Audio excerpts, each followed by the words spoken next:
Assalamualaikum warahmatullahi wabarakatuh. Nama saya Farizi Baswan, Institut Agama Islam Negeri Manado, Fakultas Syariah, Prodi Hukum Ekonomi Syariah, kelas S3C.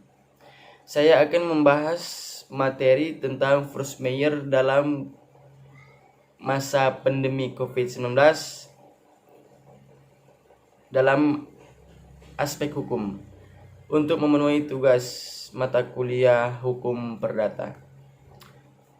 Baik, saya akan mulai. Pandemi COVID-19 akan dan antisipasi hukum. 1. Terjadinya pandemi COVID-19 telah menyebabkan pemerintah dan DPR memberlakukan berbagai peraturan perundang-undangan untuk dipergunakan sebagai antisipasi hukum dalam menyelesaikan pandemi tersebut. Peraturan perundang-undangan tersebut bentuknya beraneka ragam, mulai dari peraturan pemerintah pengganti undang-undang, Perpu, dan Kepres, dan lain-lain. Salah satu bentuk peraturan perundang-undangan tersebut adalah Kepres nomor 12 tahun 2020 tentang penetapan bencana non-alam penyebaran coronavirus atau COVID-19 sebagai bencana nasional. Pandemi COVID-19 dan antisipasi hukum 2. Ketika Kepres nomor 12 tahun 2020 dan disahkan pada tahun 2020, muncul pertanyaan apakah Kepres tersebut dapat digunakan oleh perusahaan untuk menetapkan keadaan kondisi memaksa atau mengajukan kepalitan.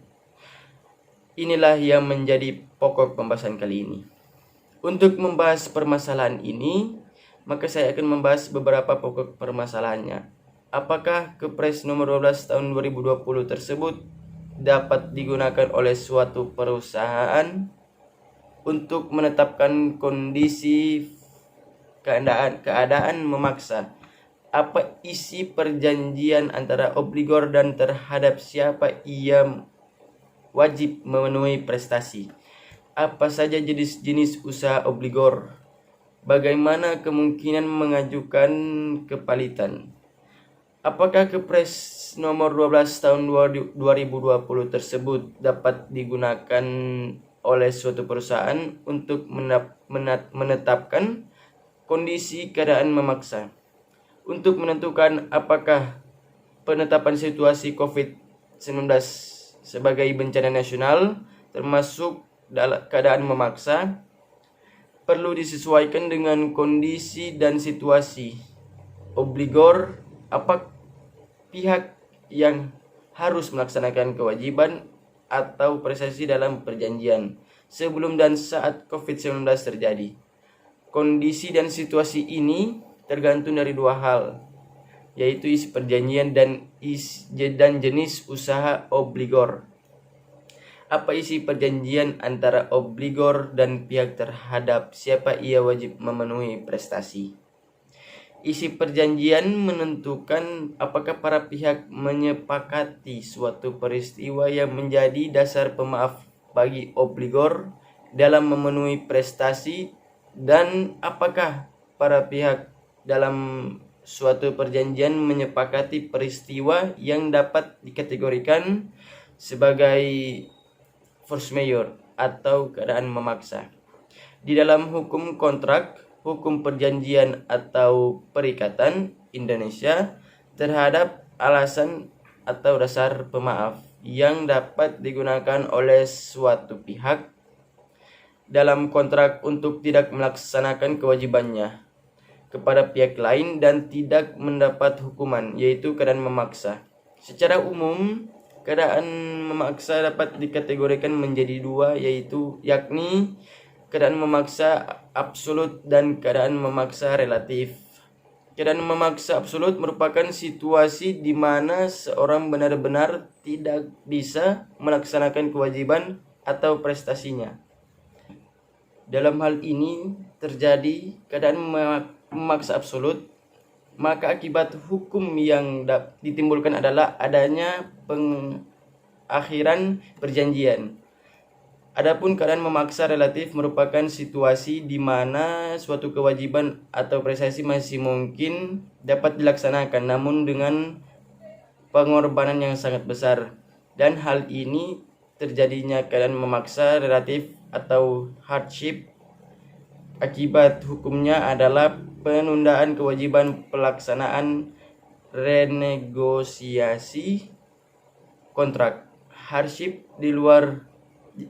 diatur ada dalam Unidort Principles of Commercial Contract atau UPPIC yang telah diratifikasi oleh Indonesia melalui Peraturan Presiden Nomor 59 Tahun 2008 tentang pengesahan Statute of the International Institute for the Unification of Private Law. Perpres nomor 59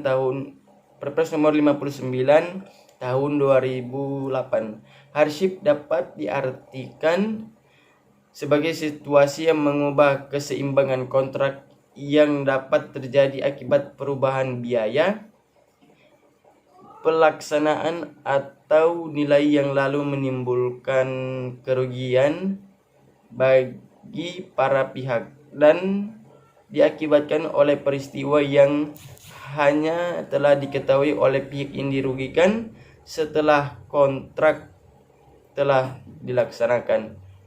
Peristiwa di luar kendali pihak yang beruntung dan risiko peristiwa tidak diprediksi oleh pihak yang kurang beruntung.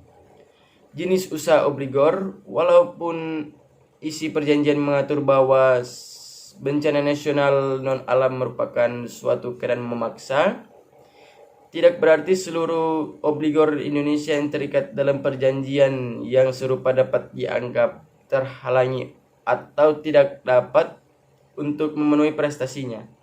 Hal ini karena terdapat perbedaan pada jenis usaha, sifat perusahaan, dan tempat beroperasinya masing-masing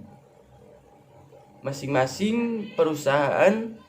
Oleh karena itu, walaupun penetapan COVID-19 sebagai bencana non-alam dianggap sebagai keadaan memaksa berdasarkan isi perjanjian atau kontrak. Karena situasi ini tidak dapat diberlakukan untuk semua perusahaan atau tidak dapat berlaku secara umum. Dalam hal ini, obligor dan pihak terhadap siapa ia memenuhi prestasi karena dampak dari COVID-19 dianggap prestasi atau dalam keadaan memaksa, maka pengadilanlah yang seharusnya menentukan apakah COVID-19 sebagai bencana non-alam adalah suatu keadaan memaksa bagi obligor yang bersangkutan.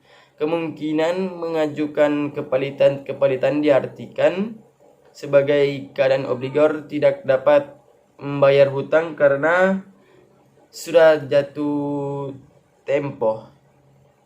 Alasan mengapa obligor tidak dapat membayar hutang ini harus ditentukan terlebih dahulu. Jika tidak bisa membayar hutangnya karena alasan-alasan terkait membayar hutangnya karena alasan terkait COVID-19 sebagai analisis terhadap penetapan kondisi keadaan memaksa di muka maka pendapat hukum yang sama juga berlaku untuk perusahaan yang berniat untuk mengajukan kepalitan. Yaitu sekian dari saya. Kira kurangnya ada salah kata mohon dimaafkan. Wassalamualaikum warahmatullahi wabarakatuh.